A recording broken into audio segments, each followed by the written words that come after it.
Guys, I'm most in another video. Welcome back to my series of Stranger Things reviews leading up to Season 5 coming out.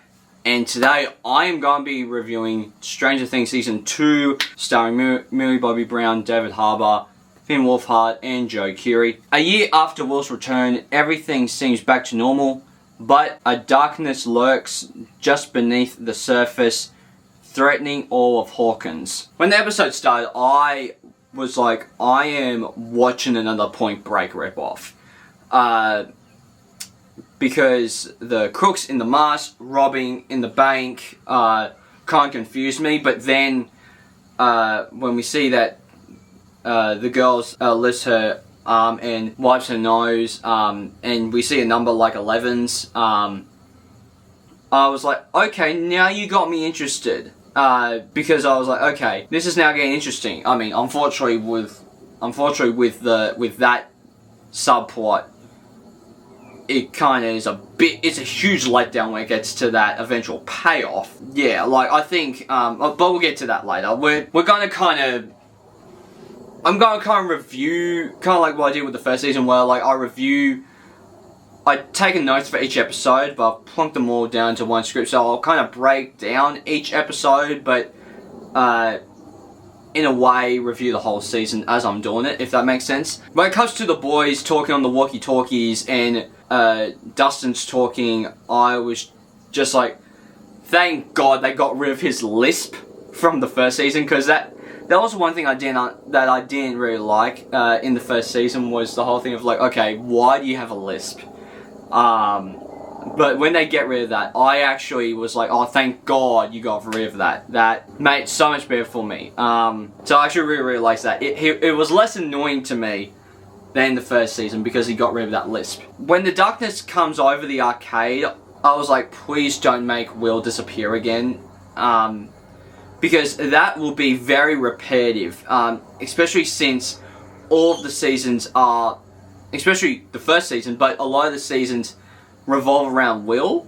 As I'm recording this, I just finished Season 3, so Season 3, I mean, we'll talk about that later, but Season 3 is actually less about Will than I expected, but I think that the Will stuff in these two seasons are actually quite well done, because this is the first season where we're actually getting an entire season about Will. I mean, the first season's about Will, but he's hardly ever there.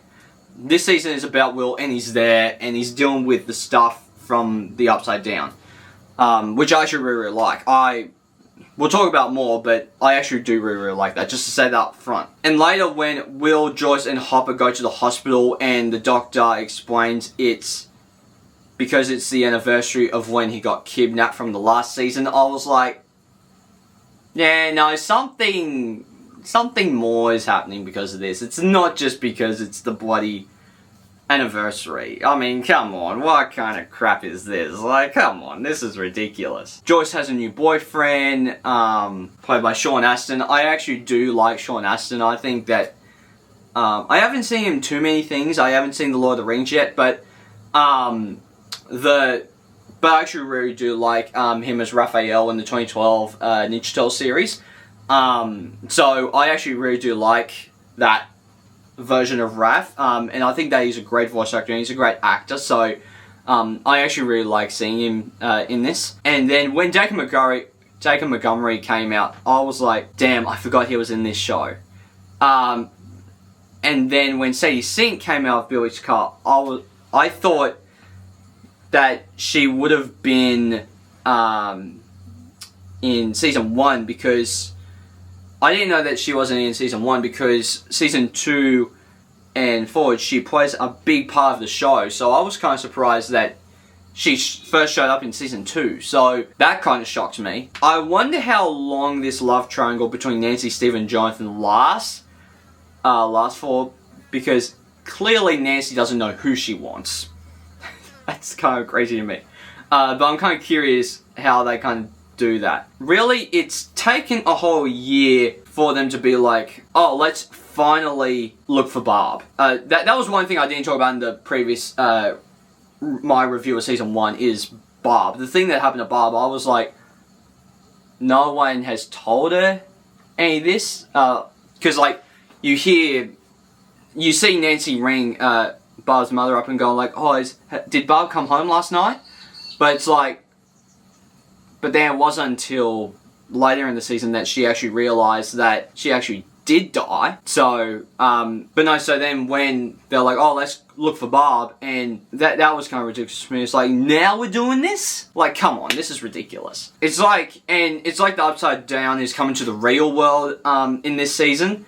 By the way, that they are treating the Upside Down, they're making the Upside Down haunt Will. Hopper was hiding 11, and that was kind of a crazy twist to me, because I was like, you're hiding 11? I mean, obviously in the second episode we see how she came back from the Upside Down or whatever, like the evil version of the school, and came back out, but like, that was a crazy twist to me. That I was like, whoa, that's crazy. So, and seeing 11 in the Upside Down version of the school that they ended up with at the end of season 1 was really trippy, and seeing her like come out was also kind of weird. I was like, ugh.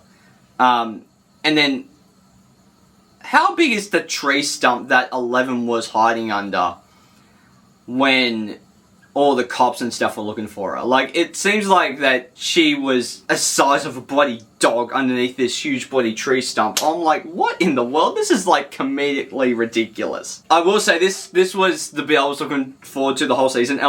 It's crazy that it happened in only the second episode.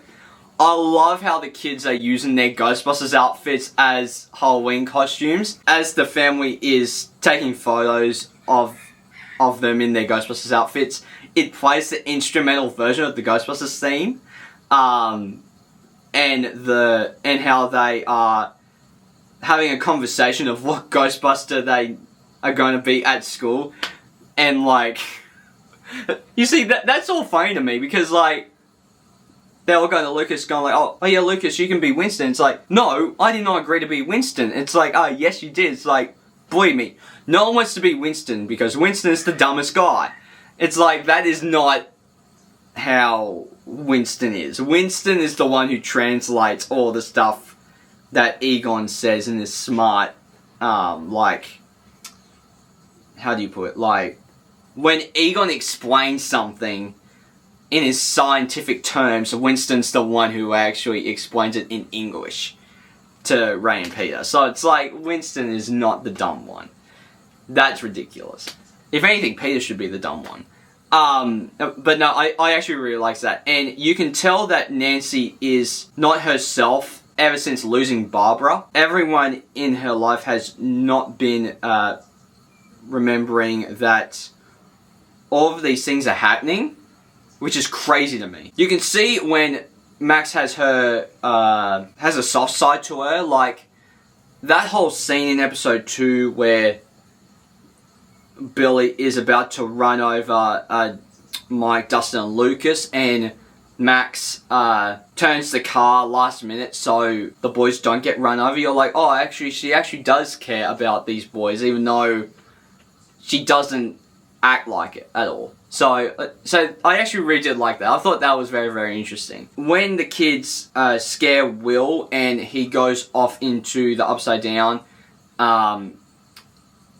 that was not a good thing to do, especially since everyone thought he was dead in the first season anyway. I do like the soundtrack in this season with the Ghostbusters theme, Monster Mash, and the soundtrack throughout the whole season is just fantastic. Why would you tell a kid a scary story when you know he has flashbacks or episodes thinking of the thing that happened to him in the previous season? That was weird. I love seeing the friendship between Dustin, Max, and Lucas developing over the course of the season as a whole.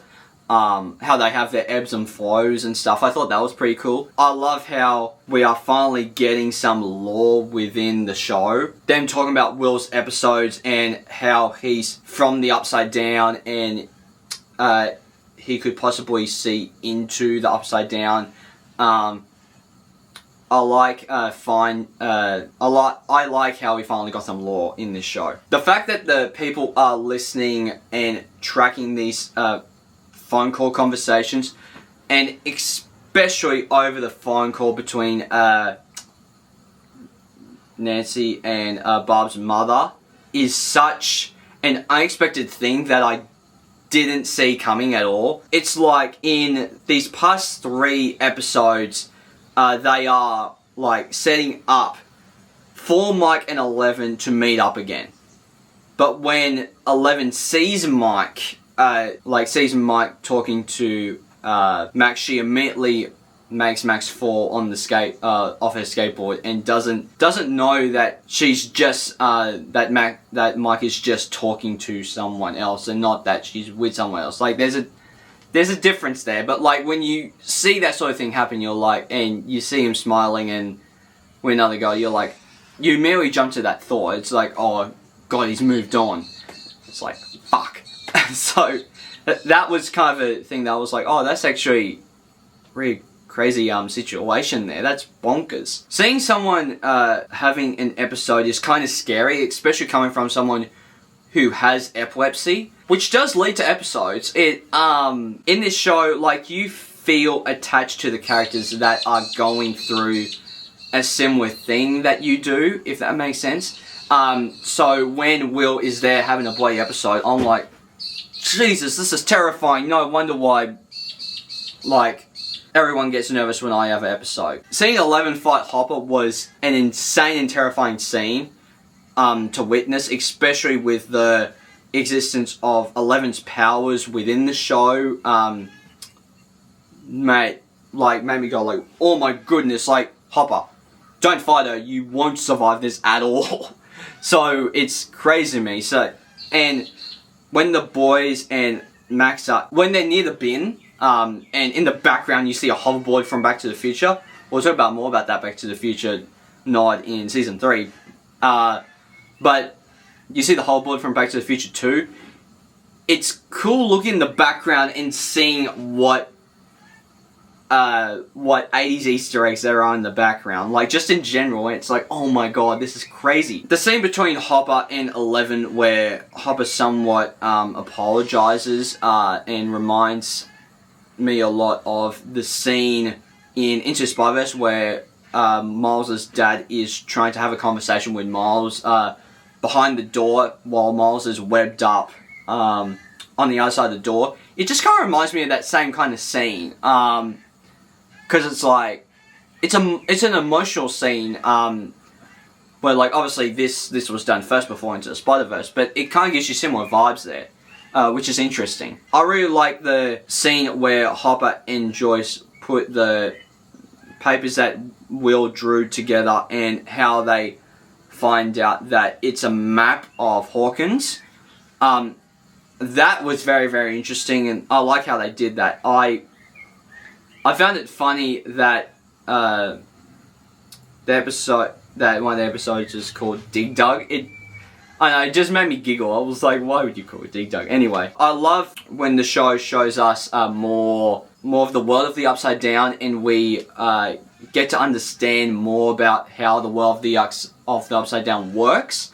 I think that's very, very, very, very interesting. I do think that Nancy and Jonathan have more chemistry with each other than Nancy and Steve. In this show, I am interested to see, like, and the chemistry really shows in the scenes when Nancy and Jonathan are in the scenes together. It really does show how much chemistry they have. When they first showed Hopper going into what I presumed was the Upside Down, I didn't really realize that it was him. And then Will had a nightmare and tells Joyce and mentions that Hopper might be in trouble, and we see Hopper on the ground. I then was like, oh, that was where Hopper was. That's actually quite interesting. And when Bob mentioned that the stuff that Will is drawing is a map of Hawkins, and Joyce and Will and Mike are shocked, it's like, even I piece it together going like, oh, it's a map of Hawkins. I mean, at first you go like, what are they doing? It's a map of something, but you know it's underground, but you don't necessarily know where. But then, before Bob said it, I was like, oh, that makes sense. It's actually Hawkins. That's what it is. Because when he starts throwing out names of places or parts of Hawkins, you're like, oh, it's a map of Hawkins. Okay. You kind of piece that together. And when Eleven tries to reconnect with her mother is such a shocking scene that you kind of find out what Eleven is finding out. That's kind of a figure it out type of scene. That's crazy to me. And the whole flashback of Eleven's mother giving birth is terrifying. I mean, I'm not a big fan of needles in movies or shows anyway. There's just something about, like, in Spider-Man 2 when Ock's putting the tentacles on and all the needles go into him, that's one of the bits I'm like, ugh. Because it shows it twice. It shows one bit and then it shows another bit. I'm like, ugh, that's gross, what the fuck. But yeah, I'm just not a big fan of needles in movies and shows. It weirds me out too much. And they slow it down to next episode as soon as it starts.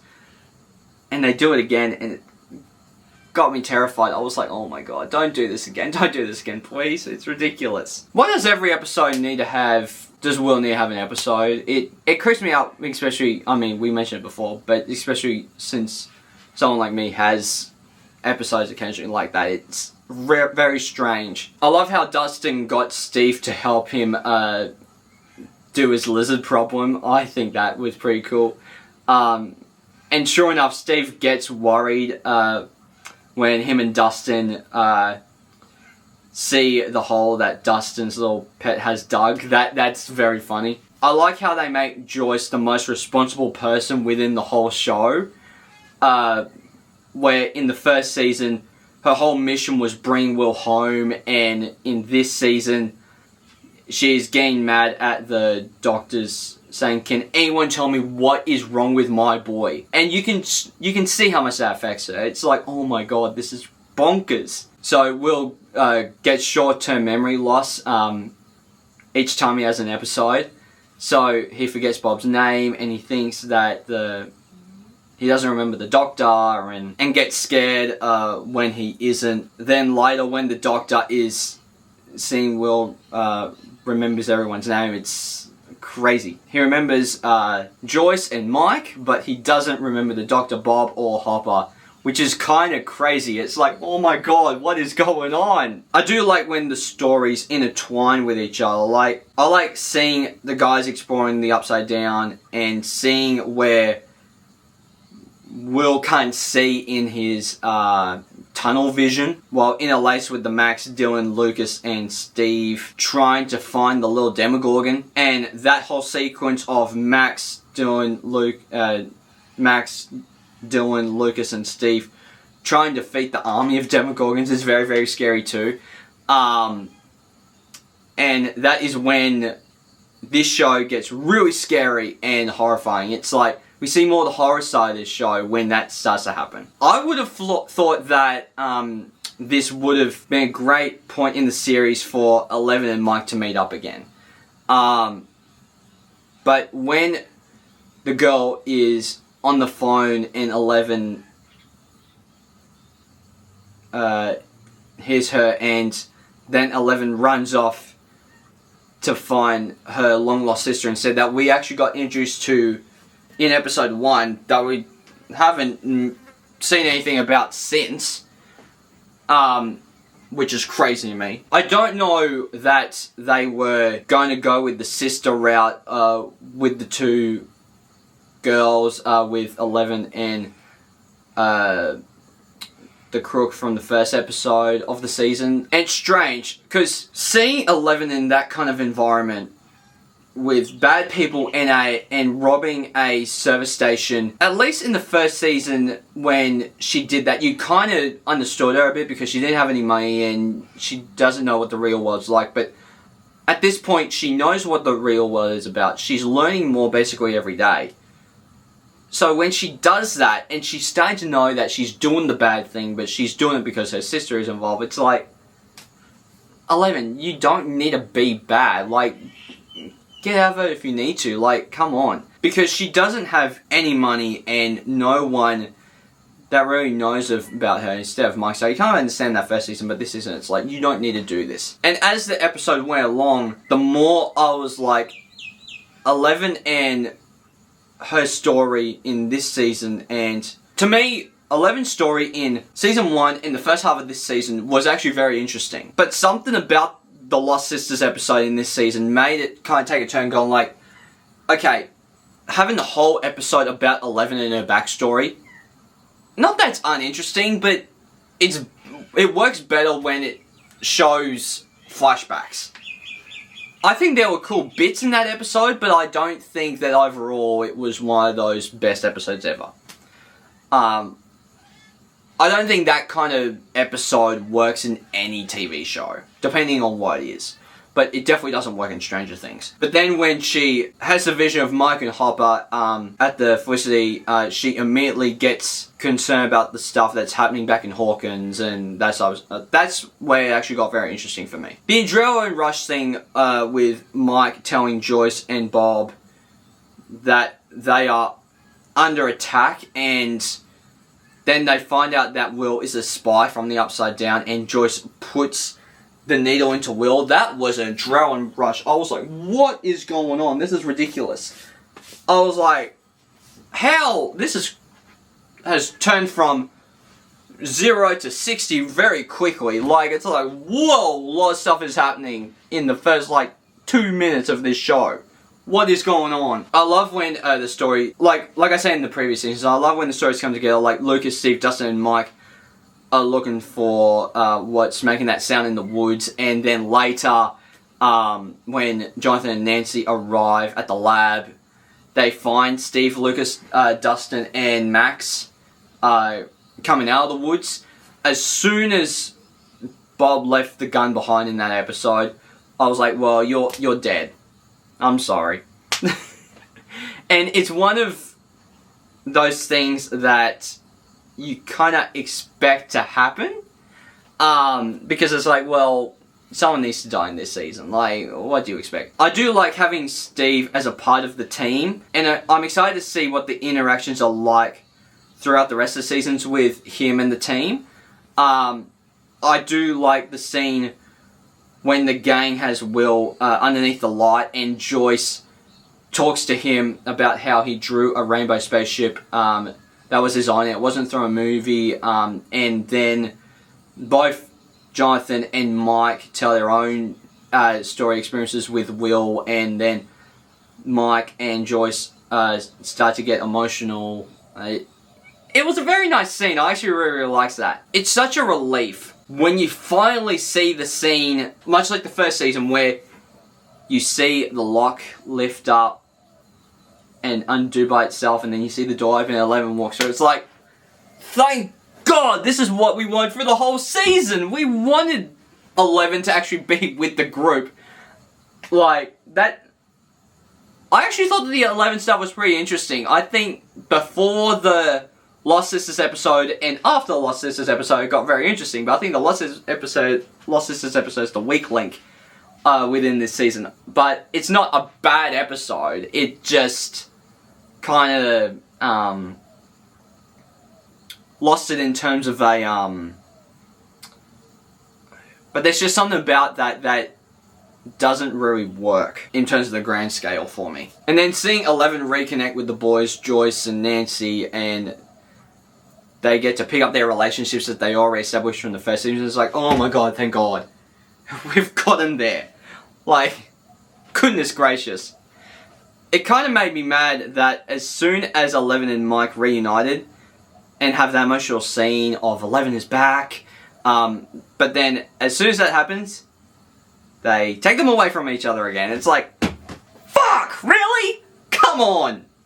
Like, can we just have a season where they're actually together and not... If you want to know why my promise for season 3, like, by the time I just filmed my season 1 review.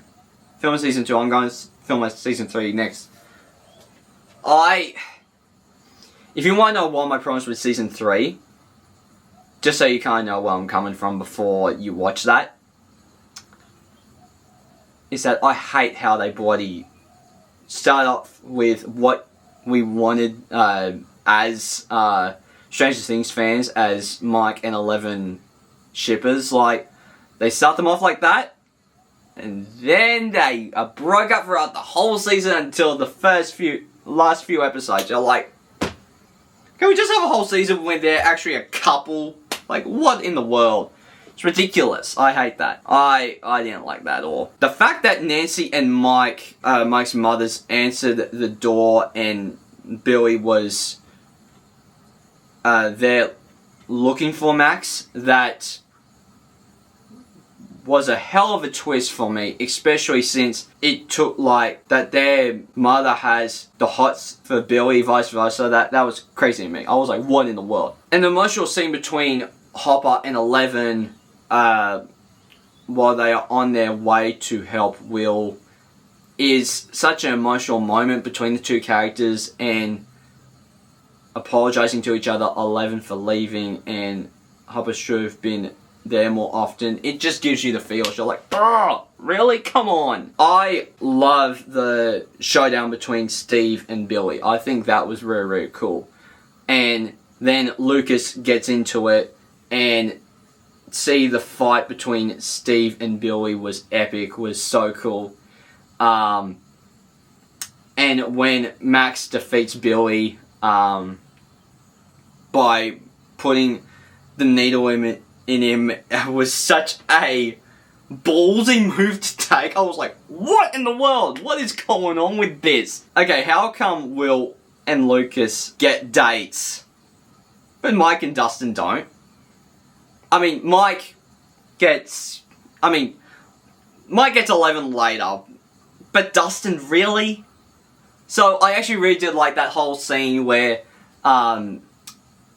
Nancy dances with Dustin, and she's basically going like, out of all my brother's friends, you are my favorite. You've always been my favorite. Because that's a callback to season 1 where Dustin was saying goodbye to her, and Nancy's on the phone and she slams the door in his face and stuff like that. So that was actually a cool callback to that, and a cool payoff to I don't hate you to an actual like yeah, you are my favourite, Dustin. So like that was actually very, very cool. I actually really liked that. I need to give Stranger Things Season 2 a 4 out of 5 stars. I actually really liked this season, but I do think this show works better when it shares the spotlight with all of its characters, as opposed to just one of those characters, if that makes sense. Which is why I think that episode 7 is the weakest out of the whole season, because it deals with 11, and I think 11's story works better as flashbacks than a full episode. That's my only problem with Season 2. Other than that, it's a great season. I actually really liked it. So guys, Season 3 is next. Please hit the like button down below. If you haven't already, subscribe also the little bell icon to get notified future videos I make. I'll see you guys next time. Take care. Bye. Hey there. Subscribe to my channel. And also press this bell icon.